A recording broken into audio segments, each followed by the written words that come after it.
Hi, this is Pete Blum from Solvability.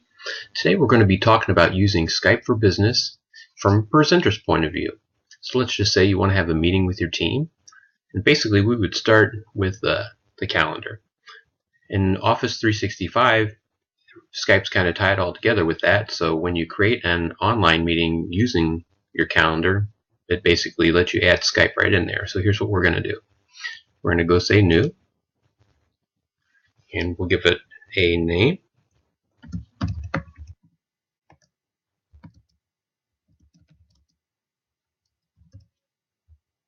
And we'll choose our attendees. Now it's pulling this from the team. If you wanted someone from outside the team, you would just type in their email address.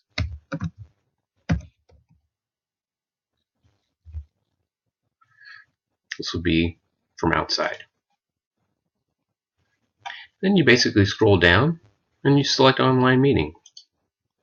What this is doing is it's setting up the Skype for Business meeting.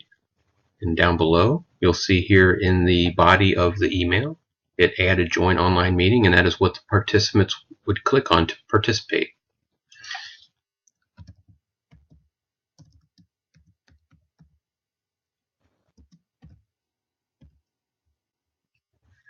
So once you have all your information set up, your attendees added, we will go ahead and click send.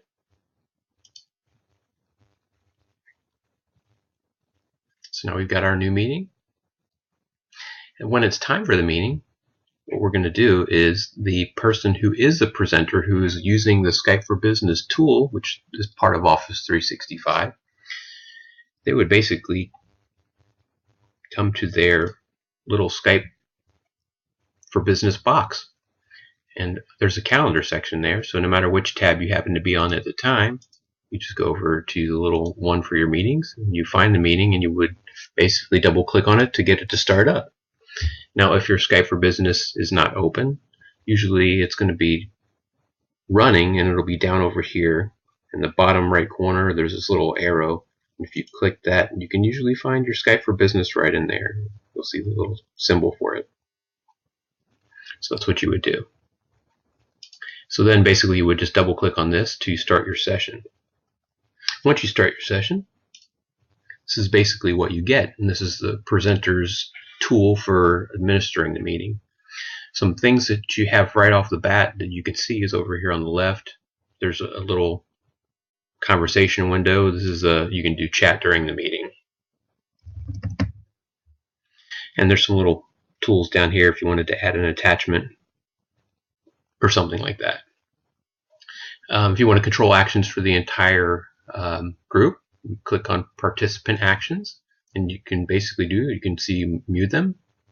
You can say there's no instant messaging for the meeting, and you can basically turn off a video. And what that'll do is that sometimes when people come online and join a meeting, they have it set to automatically show video of them, and you might not want that, so we just basically turn that off and no one's videos will show up. So these are all handy tools to control everything. Now in the main window over here, down at the bottom, you'll see this is for the IM, and you've got, if you do want to use video, this is where you would present yourself as the presenter. You can mute yourself, and this is the main button right here that we're going to be talking about. This lets you present all kinds of things. Here, if you want to hang up, this is like what a participant would use to basically if someone wanted to leave the meeting, they could click that. But that doesn't really end the meeting. You could rejoin. Over here are some other tools this is for recording, and this little one over here, this is where you can control recordings, manage recordings, and you can end the meeting. Now back to the main presenting button. If we click on that, you'll see you can present your desktop, and that's actually what I'm currently doing right now, so that way I can tab between windows and show you different things. And you can present a specific program. Now what this would be something like, let's just say you only wanted people to see just your Chrome browser. So you could pick that, select your Chrome browser, that's all they would see. Again, if you wanted them to only see Word, you wanted to show a Word document, you could just click on that click on Word, and that's the only thing that they would be able to see. Also here you can see there's PowerPoint files. You can have a nice little PowerPoint presentation and it flows really smoothly. So all you would have to do is click this, go select it from wherever it's located in your directory, and then you could walk everyone through the presentation. You could add an attachment. This could be pretty much anything. You just go bring up your file manager, pick a file, and there you go, it's adding it. So now you can share that with everyone. This little thing over here symbolizes that something's attached now. And if we click on it again, some other things that you can see is there's notes. So let's say we want to take notes or meeting minutes. It opens OneNote and it lets you start there. So I'm going to select the online meeting, new section. It'll create a new page, and there you go. It basically has come up with that, and it has the attachment right here, who the participants are, and then down here we can just add notes, and then this is all here for later.